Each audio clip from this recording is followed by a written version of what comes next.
Record. Oh, did you hear that? Okay. I did.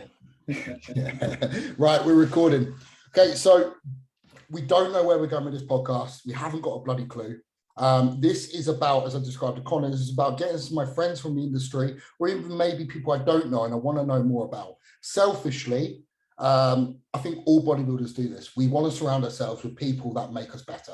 And I think your circle is so important. So I heard a phrase, and I'm sure Connor will know this well, probably spoke to him about it, is you're a combination of the 5 people you spend the most time with.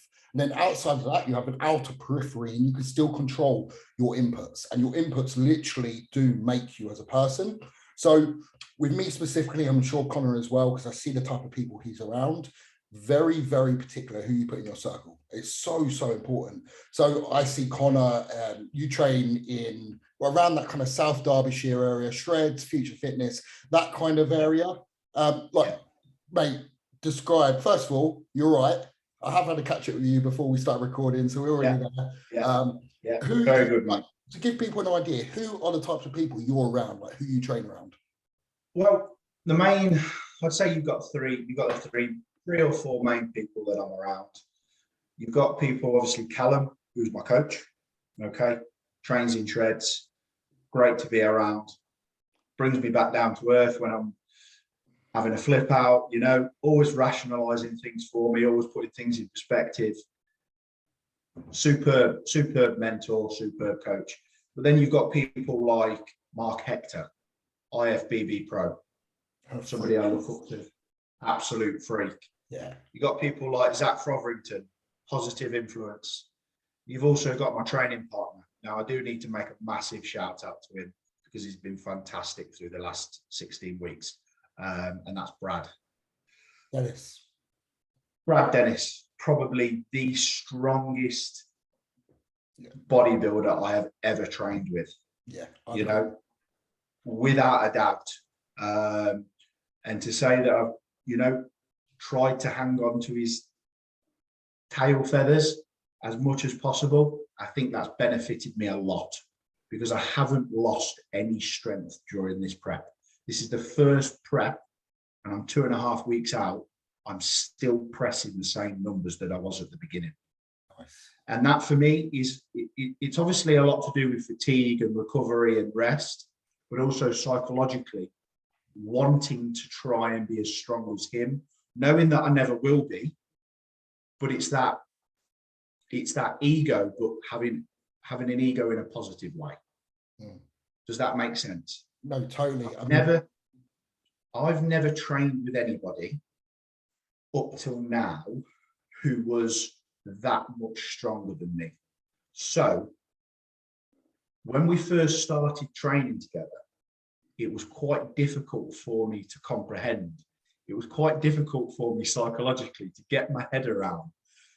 I'm pressing 4 plates aside, this guy's pressing 6, you know? Yeah. But it took me like 3 or 4 weeks. Callum was telling me, do your own thing, yeah? You can't chase him relentlessly like this. And then I started to draw positivity from it, you know? So that's been a massive plus. That's been a massive plus. So it goes back to what you said, environment, having someone there that's there to push you, and also someone that you look up to and think, fucking hell, you know, I need to be as strong as that, you know. That's been a massive plus this prep. Yeah, for sure, man. I can definitely resonate with that. It's Brad. I don't know Brad personally. I've never met him before, but I got to know him through your social media and obviously Callum. When Connor said Callum, means Callum Reassurance, so pro coach owner, basically the UK's #1 coach for pros. So if you want to be a pro, he's probably your best route. But I know he's very busy and oversubscribed. So I don't know. Oh, what's going on? There we go. You cut out there for a second, mate. Yeah.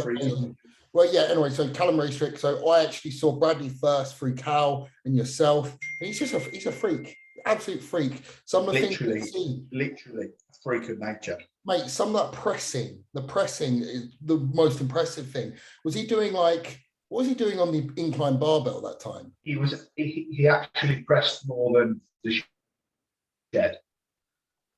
Mm.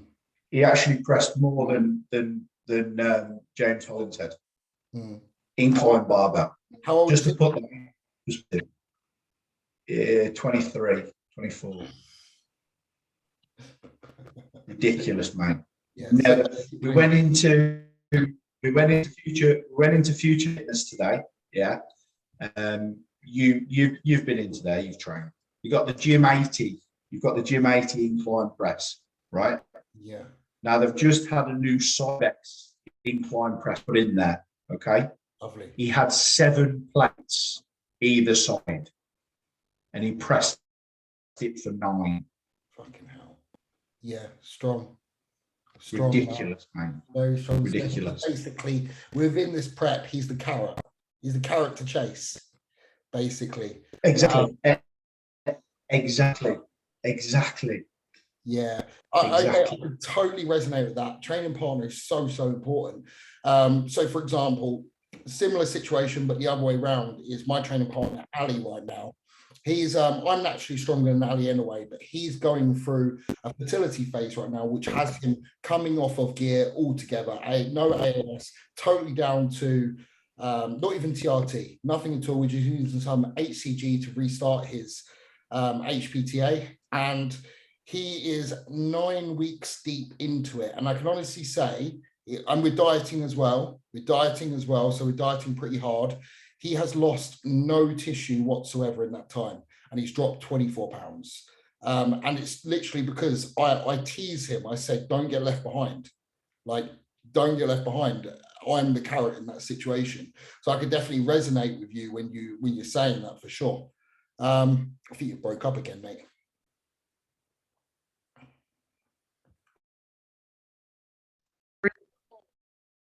Sorry, mate. That must have been Yeah. my bad internet connection from upstairs. I've come downstairs now, so it won't cut out again. Yeah, I don't know whether we're going to catch everything. Do you think that will record everything that we had or not? I haven't got a clue. Mate, I'm sorry. Yeah, I weren't sure what Wi-Fi would do upstairs. No, so I thought it was mine, to be fair, so I've switched over just to 4G and on my hotspot here. Well, it says it's still recording, so yeah, so we'll crack on. Just crack on. So hopefully, if it goes from interference there, guys. Yeah, if it goes from here, it goes from here, whatever. So what we're basically talking about, influences, people we put ourselves around, one of which is Bradley Dennis. So he's the character chase in the gym. He's upholding your performance. He's basically your person there to chase. You do not drop. And I was saying, I resonate with that because my training partner, Ali, is in the same position where he's come off gear. He's trying to start a family, and he's 9 weeks into a harsh diet. And he has not lost any tissue at all, because in this situation, same thing, I'm the carrot to chase, and I will tease him to the extent where I say, like, don't get left behind, because if you get left behind, I'll get another training partner. So I like, obviously, yeah, so that's kind of the running joke here, but it's definitely I think another important aspect of a training partner is getting each other in here though as well. Yeah. So Brad, let's be crack on. For me, I'm not somebody that is very sociable when I'm training. When I'm training in the gym, I like to go in and train. And Brad completely gets that. He's on a similar wavelength. So we're headphones in, and when we're training, we're fucking training, you know? When we're spotting each other, we're spotting each other. When we're shouting at each other, we're shouting at each other. When we know each other needs just a bit of space, we give each other a bit of space. Get what I'm saying? Yeah. It's not just about the carrot to chase, being on the same wavelength as well. Yeah, and I find that with a good training partner, and they're rare to come by as well, when you're communicating in the gym, you don't need to say anything. You almost just tell by their facial expression what you want from them. Do you know what I mean? It's like Agreed. It's like telepathy, isn't it? It's there. It is. Yeah, that's awesome. That's the same as me and Alex. The great thing is about me and Brad as well, is that I will be finishing my prep just as he's starting his. So it's almost like the roles are going to reverse. Yeah. So it will be me motivating him as opposed to him motivating me. Yes. Yeah. So it's a really good synchronization. Right. So we're going through these people. So next up, we talk about Cal. How long have you been working with Cal for? I've probably been working with Callum now for 3 years. Yeah. So previously to Cal, I knew you, obviously, for people who don't know, I knew you quite a while ago when I was at uni. We used to train at the same gym. I used to see you pretty much every day. You'd been through a couple of coaches in that time, and I remember nothing quite clicking in that time. What was it about Cal that really made the difference to you? And ultimately, like from my personal experience watching you, you've absolutely mutated since I knew you. You know, you're a different person, not just physically, but mentally as well. So what is it about Cal that got into you that's forced that?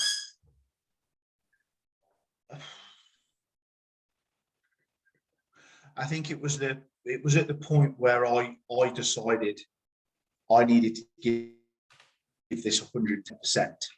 If I was going to work with somebody as good as Callum, at the time, Callum was going through his breakthrough, as you would call it. You know, he's building his portfolio, he's building his social media status, he's building his coaching status. It's the fine details with Callum.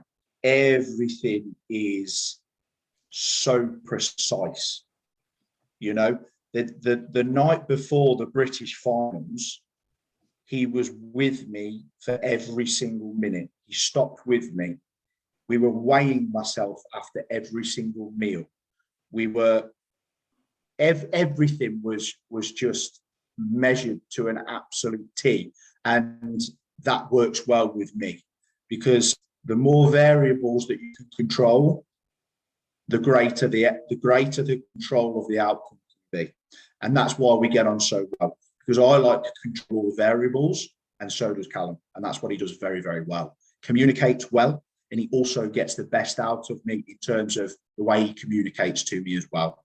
He knows there's a certain way that will trigger me negatively, so he doesn't do it. He communicates to me in a way that's going to trigger me in a positive way.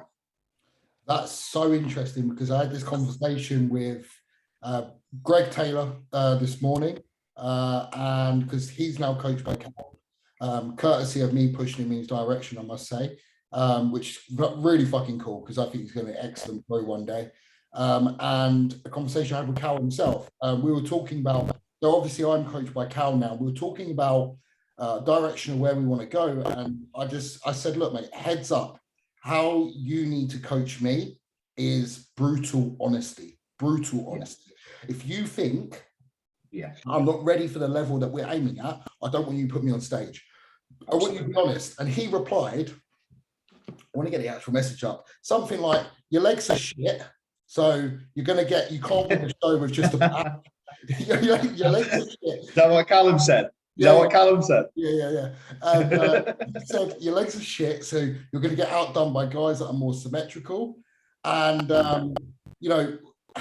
and you just need more time. And at the time, we were thinking we were 12 weeks out. So I was relieved. I said, mate, that is what I needed to hear, because I had those doubts in my head, in the back of my head. After a 3-4 month unproductive off season, I was shit myself going into prep. I was like, I need more time here for a massing phase or something. And he was totally honest. And that works with me. So what's interesting about that is he is amazing at adapting to the client, how they want to be communicated to. That's the key. Me personally, as a coach myself, that is the key to retention in terms of retaining clients and having good chemistry. Is you can't speak to every client the same. And like you've just said, Cal knows how to do that perfectly.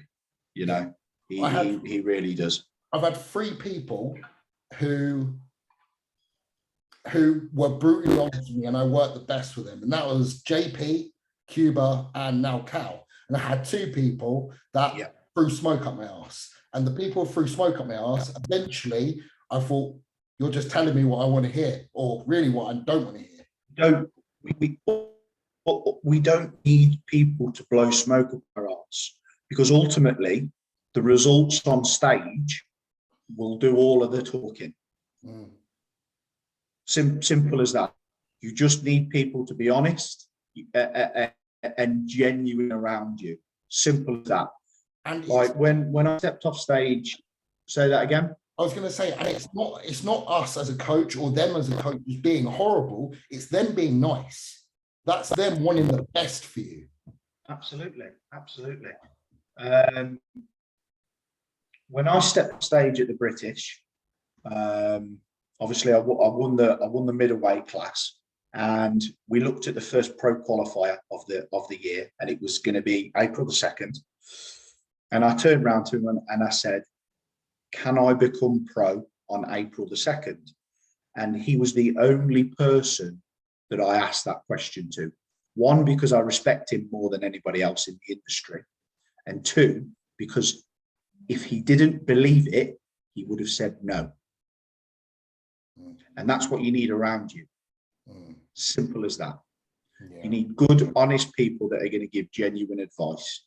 If he had said no, I wouldn't be competing. Simple as that. Yeah, I mean, not too many voices as well.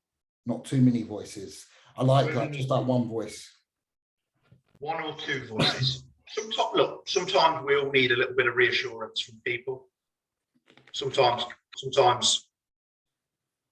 I ask a close friend, what do you think? How do you think things are going? Sometimes you need a little bit of reassurance, a little bit of a pat on the back. But really, you only need that one fucking person. You really only need that one person. Keeps your head clear, keeps your mind more focused. You don't need people telling you this and that, and you're doing this and you should be doing that. That's a thing of the past. One person, follow the plan, execute it. Yeah, for sure. I mean, you sent me photos a few months ago, and if really, when you do that, I'm not going to ask for them. You send them to me. I'm just going to tell you what I see and what you already know, if that makes sense. It's not my job to do anything else, to predict, or not my job to do, you know what I mean? It's just tell you really what you already know, and it's reassurance, as you say. And what we can see from those photos, which I want to get on for, is you're, especially from the back, the level of development, I think in the last 2 years more than anything else, but that obviously the first year obviously had something to do with it, but it seems to have accumulated even faster in the last 2 years, the progress side of things. What do you think that is? Well, I think we've put a lot of emphasis on it. Yeah. You know, when we first initially competed, you know, we were decent from the front, but we can see that there were gaping weaknesses from the rear. You know, the rear double bicep, the rear lat spread, the glutes were lacking, the hamstrings were lacking. So we went immediately into training density and training pull twice a week. Full at the time, initially it was full body, but it was lower and pull. So big compounds, T-bar rows, bent over rows, them sorts of exercises. But particularly over this small window, these last 4 months of the year, so August, September, October, November, December, discount August because that was the month of the British. Then 4 months, I've never trained as hard, and I have never pushed myself in terms of food. I mean, I looked at someone like yourself. Now, I'm not blowing smoke up your ass because I don't do that. But the amount, I don't want to call it pain, but the level that you went to of discomfort to put that muscle tissue on, okay, I weren't doing it in a way that you was, because I know you were eating quite a bit of junk food just to get the calories in. Yeah. Fucking hell. But I was thinking to myself, okay, it's 12 o'clock at night. Okay, it's 1 o'clock in the morning. Okay, I want to go to bed. Dan would be eating his food. Oh yeah, because I'm hungry. I'm actually You know what I'm saying? hungry. Well, I weren't. I was waking up at 3 or 4 o'clock in the morning, spewing this up. And that's the truth. Yeah. But in terms of my development, right, I've never ever trained them compounds as hard as I've trained. Again, Brad pushed me a lot, but it also comes down to the food and the recovery. I took them 4 months at the end of the year was 3 or 4 times as hard as what this prep has been. Yeah. Yeah. For me, I'm not a big eater. Previously, your mindset when it came to that 12 a.m. and you were thinking like, fuck, I don't want to eat. But now you're in the mindset of course, I've got to eat, I've got to tick that box. Your mindset before, was that slightly different then? Well, I was asleep. I was asleep. Yeah. I was asleep then. Yeah. Cool. That's good. You know, I can particularly remember one night. It didn't just happen one night. It was the night of the Arnold Classic in the UK. Yeah. And they didn't come off stage until very late, did they? I think it was 11 o'clock, maybe even 12. And I'd been there, and this was just to summarize that 4 months. And I was absolutely shattered. I got into bed and I switched on and I saw Samson's, I saw his routine. I thought, nah, get out of bed, eat your meal. And that was just a normal reoccurrence for me. You know, it was having that mindset of get that food in, Connor, get that food in. And you know what, Dan, I'm sitting here and I'm 10 pounds heavier than what I was in August, and I'm leaner. And people don't realize it starts with the mindset. It does start with mindset. It starts with all in. It's got to be all in. It's got to be bodybuilding is an extreme, whether it's in the off season or whether it's in the prep itself. But what I've also come to realize is that there has to be a space for downtime as well. Now, I haven't had any downtime from bodybuilding for probably 12 months now. Like I said to you, the off season itself, then 4 months was more physically and mentally taxing than what January, February, March has been so far. So it's a strange one, because it's helped me in this prep in terms of I've realized that there's got to be a time for downtime, there's got to be a time for family, and it's took a lot of pressure off me, because I went through a phase of thinking building's it, that's all there is to life, bodybuilding. And you come across as a character that lives and breathes bodybuilding, but you don't. You do have downtime with the missus. You do have other priorities. You do watch the rugby. You do have other interests. Yeah. But you are all in still. Mate, the person. My mindset switched. The person you knew when I knew you, when I was going to uni, see you at the gym all the time or whatnot, he wasn't like that. He didn't have that balance, and I did burn out. I really did burn out. And then obviously Maddie came along, and that forced the impetus to start sharing some of my life. You can't put them in that bodybuilding box, so you've got to create another box and step into that. That's where the downtime happens, where we go on holidays. We're going to Jamaica in November and all of this. That's going to benefit, and that will benefit you. That stepping in that box will benefit this box, because it allows you to recover mentally, to recover physically, you know, to maybe regain some motivation that you were lacking. So it's been a really good fucking prep in terms of what do you do regards of downtime. At the end of the day, when you're going to bed, where do you put your phone? phones. Obviously a set routine's massively important. So I usually box work off. Don't think too deep into it. Where does your phone go when you go to bed? When you're asleep, where does it go? It goes on charge. Exactly, on charge. It's probably been used all day. Everything has a battery and everything runs out eventually. So your body's exactly the same, and your mindset, the psyche up here. It's all about, you need to take that time out. So then when you step back into that box, you're fully charged again, ready to go. Because if you're constantly running on 20 or 40%, what fucking good is that? It's nothing. It's nothing. No good for anyone.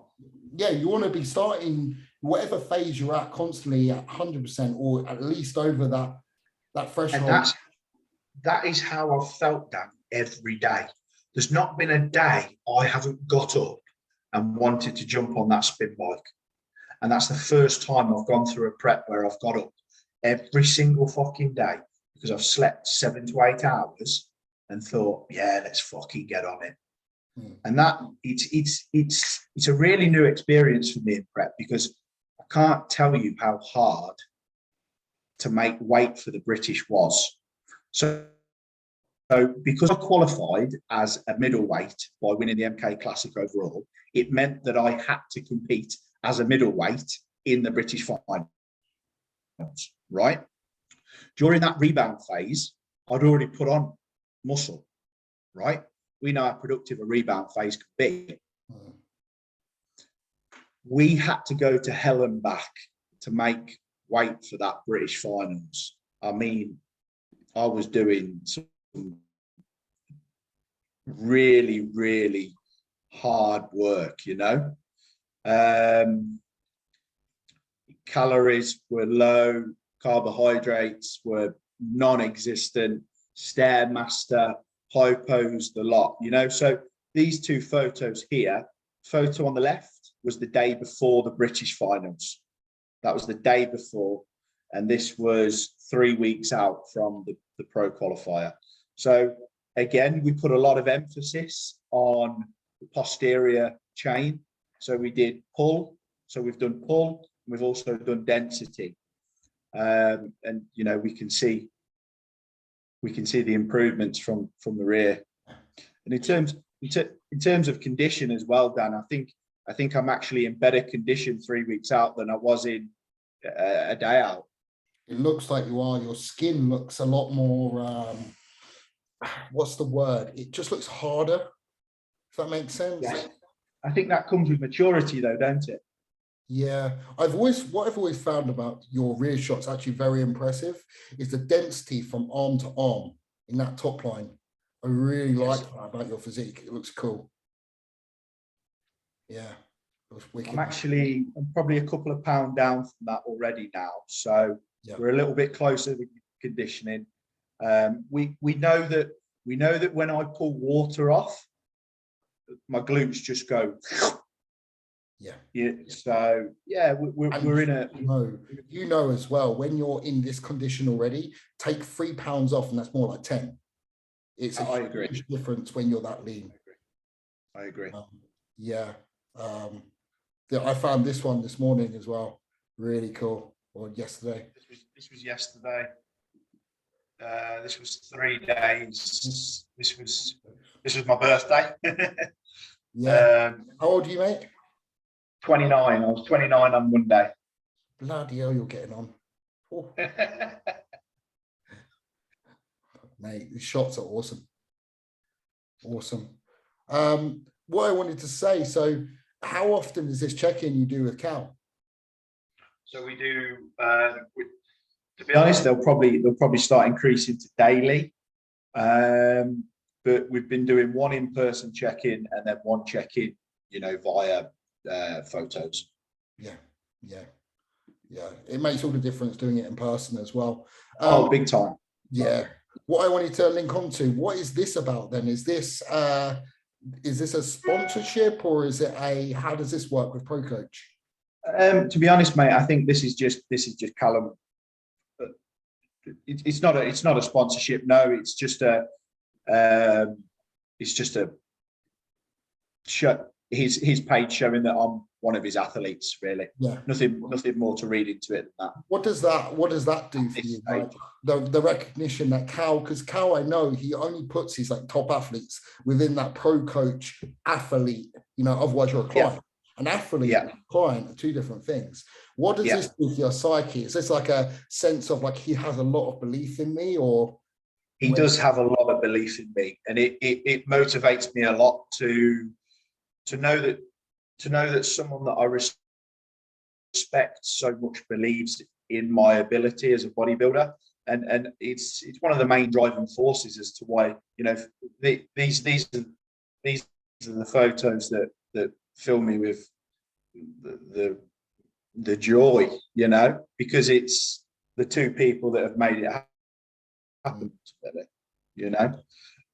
so yeah, for him to believe in me and to recognize me as one of his top athletes it's a big thing, of course. Yeah, of course it is. Yeah, I bet that gives you a lot of fire to. Well, it does, mate. Ultimately, look, becoming a professional bodybuilder is the goal, and if I can achieve that in 2.5 weeks, then fantastic, but I want to do it for Callum as much as I want to do it for myself, and that's the truth. Yeah, that's cool. Very cool, man. We've got a very close bond relationship, and I think that's why we work so well, because I can talk to him about anything. It doesn't have to be bodybuilding related. It can be, I've had a bad day and I need to talk to somebody, and I think that's, yes, there's a fine line between, being a coach and being a friend, but we still have that line, we're not best buddies, but it's trust. You've got to have trust in each other. Yeah, that's so important as a coach. What you got to build them rapport with your clients, because ultimately you're going to put your clients through hell to step on stage, and they're only going to go through hell for you if they trust you. Do you think, like, you're a coach yourself as well, with a very successful coaching business? Do you think successful? Get in there, mate. We're getting there. You are. You're totally. We're getting there. You're financially self-sufficient on your coaching business. Yes. That's success, mate. You're able to do what you love and earn money out of it. What could be better? Brilliant, mate. Brilliant. There's nothing that stimulates me more than opening. I've been speaking a lot about this recently. There's nothing that stimulates me more than opening a check-in sheet to see how somebody's week has been. Yeah.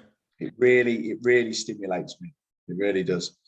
And what the most unstimulating feeling is when that client has made no effort to do their check-in sheet like to the T. Yeah. Yeah. Zero feedback. You go into it, I know what it's like. You go into it, you open the pictures and you get excited. And then you want to look at their biofeedback and objective data and stuff. And you're like, nothing. I want to know. Yeah, of course. Yeah. So what I was about to say, so you coach people. Do you think people understand, like, especially when they want to compete and they're going into their first prep, do you think they understand the level of dedication, or I don't want to call it suffering, because at the end of the day we're getting on stage on our pants, but the level of uncomfortable you need to get into legit condition to get on stage? Do you think people actually realize that, or? I think that's person dependent, Dan. Yeah. I think some people have the ability to, we're going to use that word, suffer, and I think it's person dependent, because I've coached 4 or 5 people on stage now, and each prep has been different, and each person has adapted to that prep differently. But ultimately, to answer the question, no, I don't think people know what they're walking into, mate. Yeah, I really don't. Interesting. It's interesting. I think the more clientele I take on the journey with and things like that, I see a lot of correlations between slightly older guys seem to be able to take the suffering a lot better than like younger millennial kind of under 23, under 24. They seem to, not always the case, because I've prepped and put people on stage and got them in excellent condition when they've been young. I've got some guys that are bloody, like absolutely like solid in terms of their mental fortitude. But I find a lot of younger people as well, they tend to, I don't know, make a lot of excuses, be a bit softer. And I've been trying to pinpoint it because it's been quite frustrating, whether it's a generational thing in terms of people have everything handed to them nowadays, or I think it's partly that, because I don't want to speak for everyone because it's not the case, because I've got some clients that literally eat sand who are that age, but I do find the younger generation tend to be very, very soft. Like I've had one guy said, like, I was 10 minutes into cardio, mate, my calves are so pumped I had to stop. I'm like, you've got 20 minutes, mate. There are 16-year-olds who, you know, in 1941 or whatever, or the Second World War, that were signing up to go on the Battle of the Somme, and there's you complaining about your calves doing 10 minutes of cardio and you can't stick it out 20 minutes. Yeah, it's about, again, it's about mindset and how you look at it from a perspective. I mean, you look at the situation in like Russia and in Ukraine at the moment. Yeah, I can't be moaning about doing 45 minutes fasted cardio in the morning when that's going on. Get a grip. Yeah. You know what I mean? It's about perspective, Dan. You know, you got to look at it. We're not forced to do this. No one's going to my head telling me jump on that spin bike. And in terms of like the whole generational thing, it all comes down to your reasoning behind wanting to do it. If your reason's strong enough, you'll do it. Yeah. Does social media play a part in that now? Probably. Yeah, I was going to get onto that. I think everything's for a film and it looks so glamorous and so like. But it's bullshit though, isn't it? Let's just be honest. Social media is bullshit. It's fake. It is fake, really. Mate, I'm so glad you said this. It's just really the truth. I've been sucked into the bullshit before, comparing myself to other people. I know people that have, you know, suffered with mental health problems because of the bullshit on social media. You can only use it as a tool of positivity, you know. Look, let's take this prep for example. There's a good chance I know who I'm going to be competing against, right? There's a good chance who I know who I'm going to be on stage against. I don't go on their social media. Why would I do that? You know, you've got to use social media in a positive way, not in a negative way. That's just an example. I'm not going to sit there and scroll through, you know, everybody else's account, and because it's probably filtered, probably structured, probably their best poses. Yeah. So it's all manipulated, isn't it? It is, mate. The less time you spend on social media, the better, in my opinion. I totally agree. And you know something as well? During the start of prep, I found myself going through social media more. But as I get towards the back end of prep, the interested. Don't know why I do that. I scroll through more when I'm starting prep, but as I'm getting deeper and deeper, I stay in my own zone more. I think that's not sure why I do that. I think that's a protective mechanism for forming a bubble around yourself, because I bet you also do it outside of social media as well. Yes, you do. Well, you have to find that bubble, don't you? Because it's your safe haven. You know, nothing can go wrong in this bubble. Yeah, no, I agree. It's interesting. Just Yeah, it's just a frustration of mine. And it's not me moaning and bitching all the time, because I have clients who just, they will eat nails who are that kind of age. But there is definitely a trend where I just think people are too bloody soft. We're in a culture now of cancel culture. And I hate to say it, I'm going to sound bloody harsh here, words hurt. And yeah, all right, fair enough. There are a lot of, I'm a big advocate of mental health and talking out and everything. That's so important.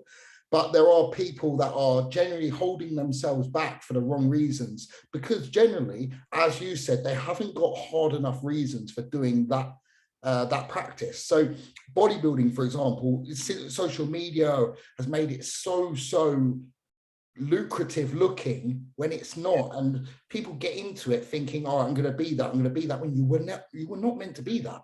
You're not meant to be that, because your mental drive is not there and your actions don't reflect your wants. It's yeah. Question for you that's just popped into my mind. External motivation versus internal motivation. Which one do you think is more important?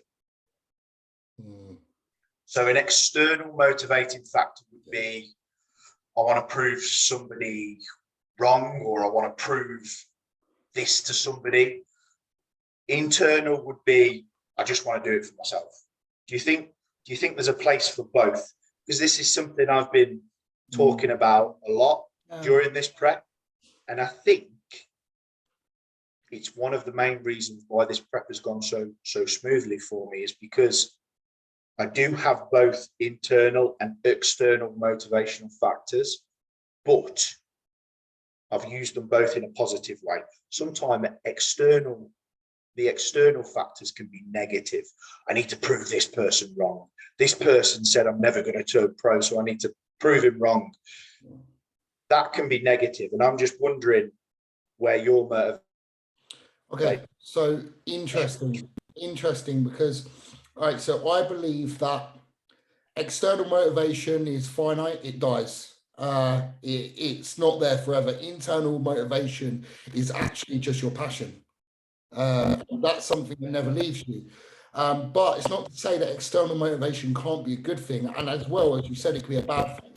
Example of this is every Saturday, me and Greg Taylor both have density day. And he will send me a message that morning with a video of whatever he's pulled, SLDL, and he'll say something like, sorry, mate. And it's like 320 times 4. Now, the next week, when I go to it, you best believe I'm getting fucking 5. Yeah. Now, we've agreed it's healthy competition, but at the end of the day, that's an external factor. He's pushing me and I'm pushing him. And those external motivators drive the internal, because you can't just do that based on external motivation. There's got to be something in there that external motivation lights up. Yes. And I find, mate, some of those videos you watch me deadlifting and whatnot, I'm approaching that bar and it sounds fucking sad, absolute fucking rage, tears, the lot which you don't see on video. But that is me. I'm thinking, right, he's fucking done this. Okay, but that's not what's getting me hyped. That's lighting the internal motivator, the passion side of things. And that internal motivation, there's a lot of, sometimes it can be deep and dark and stuff I can't really tell people, because I think they think I'm a bit weird. Or I must say, I'm on the same level with you as that. Some of my motivation is pretty dark. I think they have to be to an extent, but you don't. Sometimes it's family related. It is for me. Some of them are positives. Some of them are positives in terms of, part of why I do this now is the people closest to me I want to make proud. Exactly. That is the one I think about. There's a picture. So there's a picture of myself after I won my first show, and it was really important because, but before I won it was my first show anyway. I hadn't really got the belief of the people around me that what I was doing would pay off and that I'd be good and whatnot. And it was that time where I got off stage with my trophy and my medal and whatnot, and immediately I put the medal around my mum's neck and I gave the trophy to her. I said, "This isn't mine. You're the reason why this was excelled so much more than it otherwise would be." It's that feeling of you know how that parent feels. There's no other better feeling. I can really, really relate to that. I mean, my parents are not. They're not involved in the bodybuilding world. You know, they're separate to what I do. And I've always had such a desire and passion for them to want to be proud of me, because both of my brothers, they're older than me, and they're highly intellectual. I'm not incredibly intellectual. Okay, I wasn't a bookworm, and for me that day that I won the British title was so fulfilling for me, because they went home and they both said to each other how proud they were of me, you know, standing on that stage as a British champion. I think it opened their eyes to what I can actually achieve in the industry, and to see, you know, how close I was to turning pro that day. And, you know, for the judges to come up to me and give me the recognition, and for them to stand there and hear that, massive. It's fucking massive, isn't it? You know, it's huge. It's what, again, for them to be there in 2.5 weeks' time and potentially see the outcome that I want, huge. Have they at all seen part of the process at all during this prep as well, or the British? They saw the British, but I'm not living with my parents anymore. So I was living with my parents at the time. So they've not seen any of this prep. And I wish they had, because this has been the best I've been in terms of biofeedback, in terms of my moods that I've ever been on a prep. You know, 2.5 weeks out from the British, Dan, me and you would be having this conversation. No. I wouldn't have been able to come on this podcast, mate. Yeah, I can imagine. Totally. You know, because I was trying to make weight, and I was sucked down to skin and bones. Yeah, it would have been nice for them to see this prep, but they'll be there on the day. But, you know, where they saw that British and they saw some of the struggles that you went through, and I bet there were times where, because they don't quite understand why you're doing this for this. Why are you doing this, Connor? Yeah. Why are you doing this to yourself? Yes.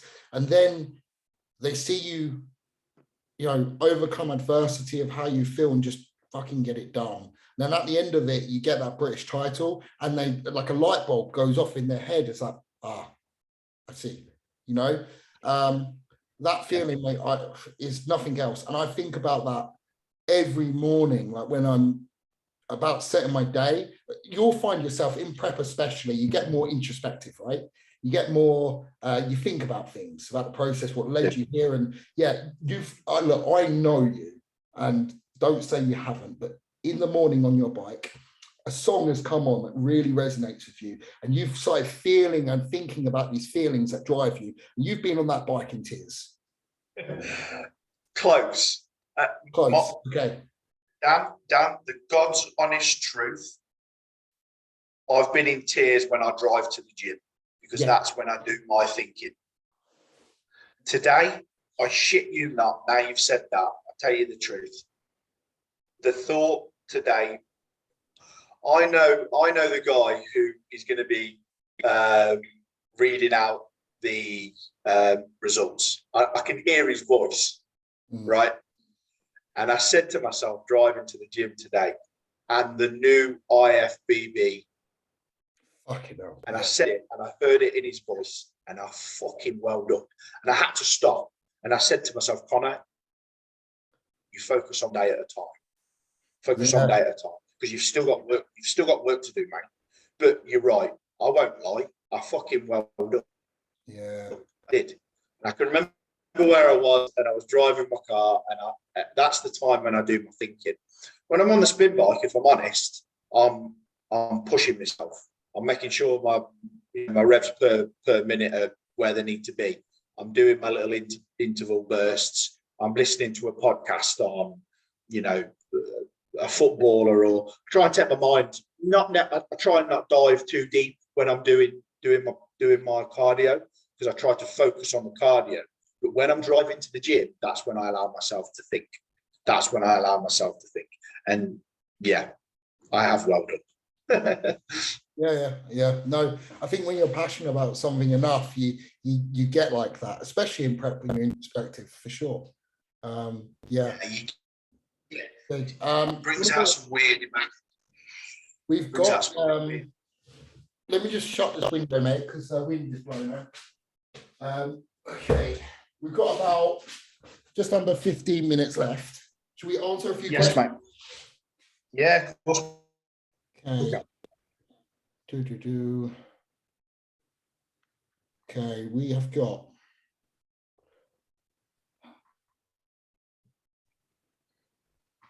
Right. I don't want to do that one for you because you're on prep and it's food related. Dan, if you want to do it. Oh, no problem. I'll do it if you want. I want to hear your reaction.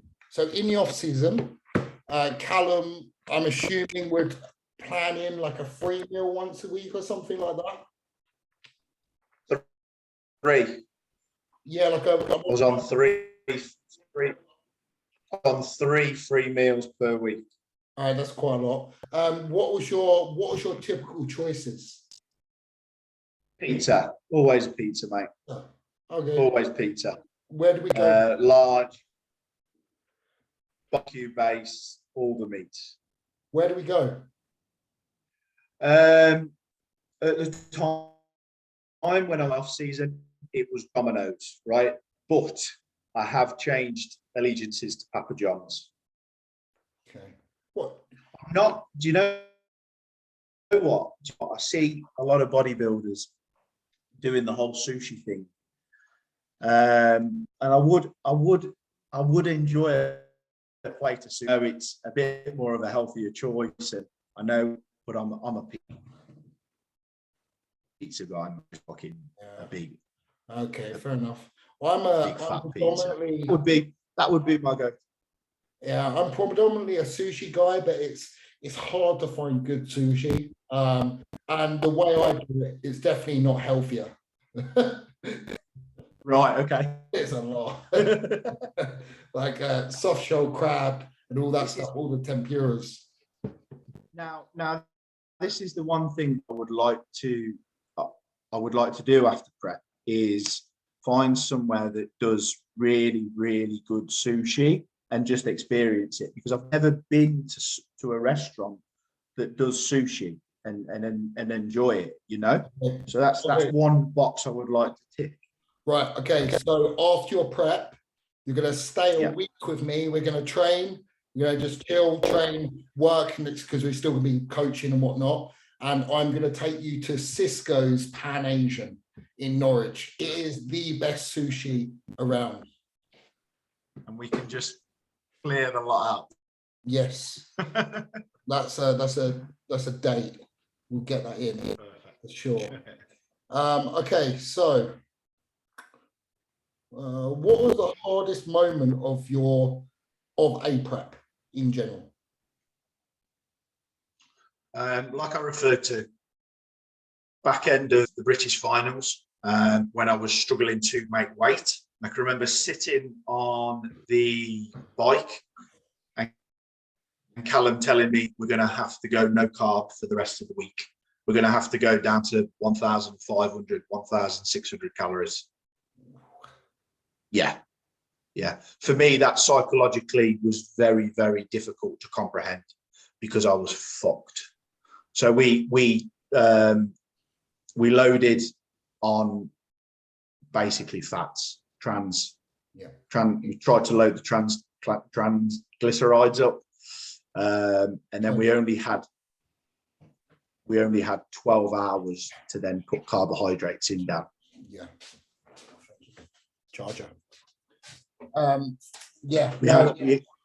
So that for me was the most difficult part of any prep I've ever done. Okay. Yeah. I mean, I remember talking to Cal at the British finals, and he was saying that the carb up method was very odd. Very odd. Oh, very strange. Yeah. At 12 o'clock at midnight, Dan, I looked like I was 12 weeks out. Yeah. We loaded on dextrose, cream of rice, jam, rice cakes, and a bit of whey isolate, and the bowls massive. And I had to put in, I think it was 1,700 grams of carbs in 12 hours. Oh, mate. Oh, Yeah. So, you know, we were doing my blood glucose, weighing myself, you know, that's why he had to be with me. That's why he was there with every minute. We were doing check-in every 2 hours and that. Yeah, it was intense, mate. Obviously, it was worth it because I came out, you know, winning. But yeah, it was an interesting loading phase. yeah, for sure. So with the British finals, when did you weigh in and when were you getting on stage? So I weighed in the day before. Oh, so you had that window We were on stage. Up. Yeah, but it was literally, I weighed in at 4 p.m. And then I was on stage at 9 a.m. Dan. Oh. Oh. So I had to, yeah, mate. Yeah, it was, yeah. What did you do with water between those times? I think we put in 4 litres till we did start to do a small carb on the day of the weigh-in, because I managed to pull my weight down enough to give us a small window, right? However, I started putting the carbs in, hypo, fucked. Driving twice, you know, but I weren't able to eat much food. I could only put a little bit of carbohydrate in because I still had to food. I think water we did, I think 4 litres up till 4 p.m. or something like that, and then we had to cut it out. So you carved up. As soon as I went, you carved up predominantly from 4 p.m. to 9 a.m. or that window with pretty much barely any water. Correct. Oh, that's a really, like, obviously we know transporter of carbohydrates, carbohydrate. Water is so essential. We didn't put massive amounts of water in. We were weighing it out. You know, we was doing the equation. We were weighing it out. I was drinking it. It was an interesting experience. Yeah. But we looked, I mean, I do have a photo. I do have a photo on my 7 p.m., 7:30. I just looked phenomenal. So crisp.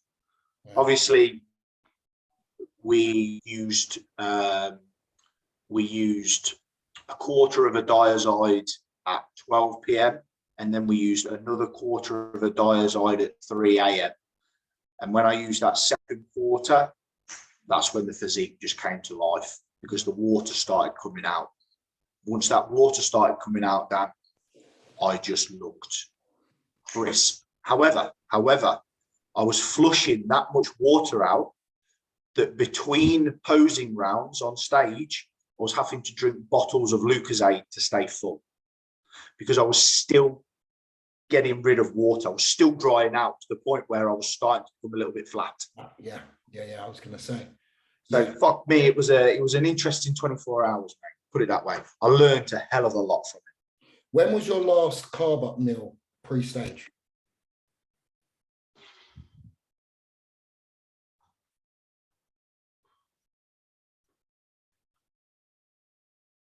probably midnight. Then from there, when you woke up in the morning, was your fats? Did we have one more? Did we have one? No, we may have had one more carbohydrate meal in the morning, mate. Again, I was going hypo. I was just churning because I'd been on such low calories. When we introduced the carbs, I was just churning through it so quickly. you know, when you can physically feel yourself burning through it.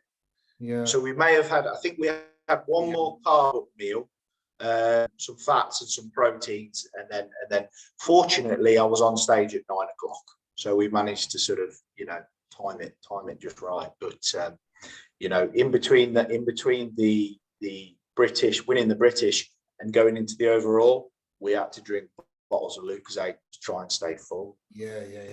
I mean, I do respect Two Bros for doing that, putting the bodybuilding on first, because it's dangerous. Yeah, putting them on it is last, dangerous. classically, other federations would. Fucking dangerous. I still think it's a little bit unfair for some of the women to come off at 11 o'clock at night. Oh yeah, that's too late. Too late. Ridiculous. It's ridiculous. It's I don't care whether it's bikini or not. Respect to everybody competing. You don't want to be competing at 11 o'clock. If that's the case, then they should do it a 2-day show. Agreed. Well, they were scheduled to do the Ben Weeder over 2 days, but they capped the entries, so it's now just going to be over on the 1 day on the Saturday. Okay. So your show is in just over 2 weeks. 2.5. Well, yeah, 2 weeks and 2 days. Cool. And tickets are in sale. Where is it? Maidenhead, Braywick Leisure Centre. They've got seem to have a bit of a thing with the leisure centre. Yeah. That's where it was last time when I went. Yes, it was. You were at the finals, weren't you, Dad? Yeah. I was at the finals. I was shouting at you. I was shouting at you as your opposing coach. Yes, she was. yes. Two Bros. So Two Bros, just so people know how to find tickets. So Two Bros events, wouldn't it be? Yeah, it should be. You just click on the website and it's tickets. Go on the website. Tickets. You have to select either the male or the female, men's divisions or females division. Yeah. And it'll be the Ben Weeder Classic at Braywick. Men's divisions. Yeah. And again, bodybuilding is going to be on 9 till 11. I'm leaving that up because I'm going to fill that out after. I'll just get my tickets. But yeah, so, well, general thoughts are you've told me like you've never been so confident. At the same time, you're just keeping it quiet, which I totally respect and I totally understand. But yeah, I think it goes without saying this is going, whatever the result comes secondary, I think this is going to be your best ever look, without a doubt. There's no way it can't be. It was such a smooth prep, in your opinion. I think we're onto a winner here with this one. We will be significantly better now. Significantly better in every department. In every department, mate. Yeah. I can't do any more, but I know we'll be better. Yeah. Awesome. Okay, mate. We haven't really had time to do questions. I think we did one. Do you want to rattle some off quickly? Do you want to do them just like quick fire and just do like one word? Yeah, sure, mate. Yeah, sure. Yeah, let's get them rattled off, mate. We'll do them real quick. Okay. We go through the Q&A on my story. It's been good to catch up with you, by the way, mate. It's been really good to catch up with you. Yeah, you too, mate. We need to catch up in person, but I want you to finish your prep strong, and I want you in a relaxed state. We can go get some sushi. Super. Yeah. Right. So previously to bodybuilding, what kind of sports were you into? Football through and through. Yeah, that was it for me. Played football until I was about 19, 20. Had an injury, started training. The rest is history. Now we're here. Yeah. So when did you realise that bodybuilding would be like your future thing, your next thing? When I signed up with Callum, that's when I realised my potential. Awesome. What personal traits do you consider to be most important to make a British champion? What has led you to this place now? Discipline and motivation. Motivation will not always be there, but you do need motivation. When that's lacking, discipline kicks in. Nice. Nice. Would you say, like, are there like the days that you really like you have little motivation at all? I struggled on this prep from 10 weeks out to 6 weeks out. That's when I struggled with motivation. For me, psychologically, 6 to 10 weeks out feels like so far away. Yeah. That is when the discipline really needed to kick in and I needed to tick the boxes. As soon as I hit that 6 week out, no problems. I agree. I'm totally the same. Totally the same. Yeah. Well, we've kind of answered this one. Motivation. Do you believe that certain people are born to be like a champion, or do you think it's something you can develop? A bit of both, isn't it? A bit of both. Really. Nature versus nurture. Yeah. I believe that some people are born with the right mindsets and the right attributes. That comes naturally. But then I also believe that people can put themselves in an environment that's going to benefit them. So yeah, I think there's a bit of both. Being like that discipline side of things, that grit, I think when people describe genetics, I believe if you have that, that's actually a genetic trait. Whether, because generally you're going to see this throughout their whole life, they've always been pretty dedicated to things and you don't really know where that comes from. I mean, I can speak for myself that whatever I've done, I've kept out of trouble because I've always been dedicated to a sport or something or a venture. I can definitely say that I've been around people that have been incredibly motivating, but I was motivated and disciplined before I come across those people. It's me who was disciplined that naturally drew me to those people. So I definitely think that whole nurture or nature is interesting, but I think genetics does play a huge role.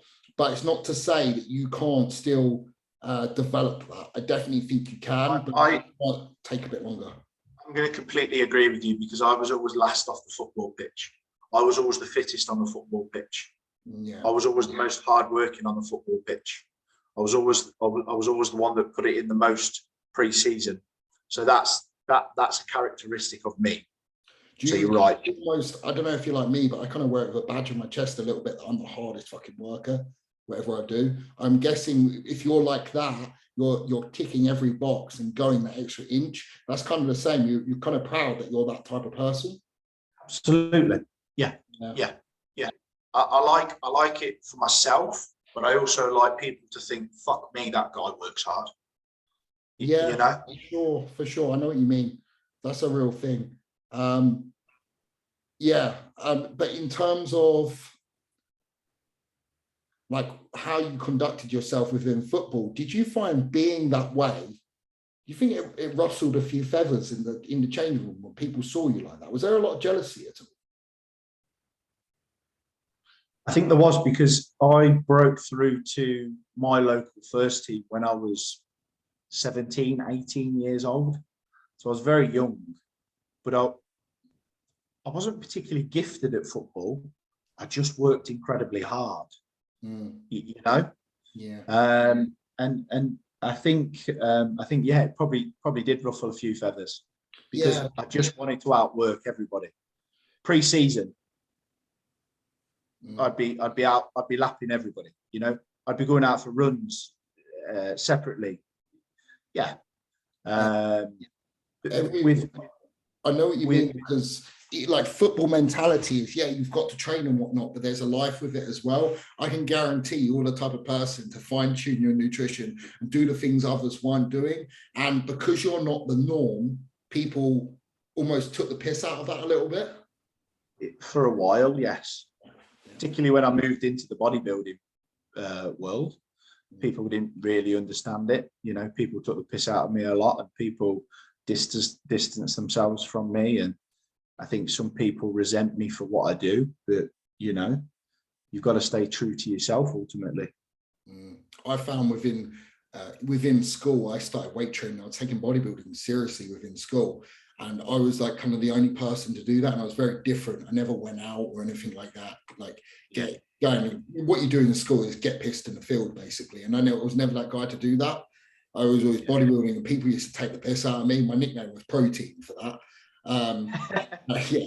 And then in uni, same kind of thing happened. Like I'd turn up to lectures sweating at 240 or however heavy I was at the time with Tupperwares, and no one really got it. And you feel like such an outsider. And I remember this one situation, mate. I was on a field trip in Tenerife. We were visiting Mount Tidy volcano and everything like that. This was actually my 3rd year of uni, and I've just done a diet phase with Jordan. So I was lean. So at the end of the evening, everyone would get into the pool, and I remember coming down, because I could not socialize with everyone because I was meal prepping my meals for the next day. I was in the flat meal prepping, and I had time. I come down, I thought I'd join everyone in the pool. Mate, I took my top off where I was lean. All the lads fucking jumped out the pool and went into the other pool. And eventually the girls followed them. But it was to me, it was just like, for fuck's sake, guys. I bodybuild, so I'm meant to look like this. Don't see it as a thing. But there was a massive jealousy, huge thing. Wow. And people don't realize that I look like this because I do this. If you don't want to do this, then don't fucking be jealous of it. It's gone far it's gone far past doing it to take your top off at the pool, though, hasn't it? People don't get that. People do it, but people think you genuinely do it to be vain. No. Fucking hell. I wouldn't put myself through what I've put myself through to be vain, just to look good in the gym, or to just take my top off. Yeah. Are you crazy? Hey, I would not do this to be vain, because most of the year I'm fat, I'm fucking sweating. I am not, mate, 290 pounds, you are not attractive at all. Farting, burping, bloated face, sleep apnea mask. You got to find a special woman to put with that. Bloody hell. Yeah. Absolutely, mate. Absolutely. It's interesting. Okay, dude, you're on prep. You're 2.5 weeks out. I don't want to keep you any longer. Just, dude, any last words? Just thank you for having me on, mate. It's been a privilege. It's nice to be able to sort of talk openly with somebody that relates, somebody that understands, somebody that's watched. I assume you've watched the process of me going through the prep. Somebody that genuinely wants the best for me as well. Somebody that will be there on the day and genuinely wanting me to do well. Somebody that gives good open advice. So yeah, it's been nice, mate. It's been nice. Yeah, man. It's funny, like every time we do have a conversation, we always we're always on the right like wavelength, and we almost like from that conversation just puts you up another 10% for the day next day, you know? For sure. You're just you go off it buzzing a little bit, you know? Definitely, mate. Sure, man. Right, I'm going to try and cancel this video without cancelling the recording. Okay. I will stay on. I will stay on. Yeah, so how do I stop the pause recording? Pause or stop.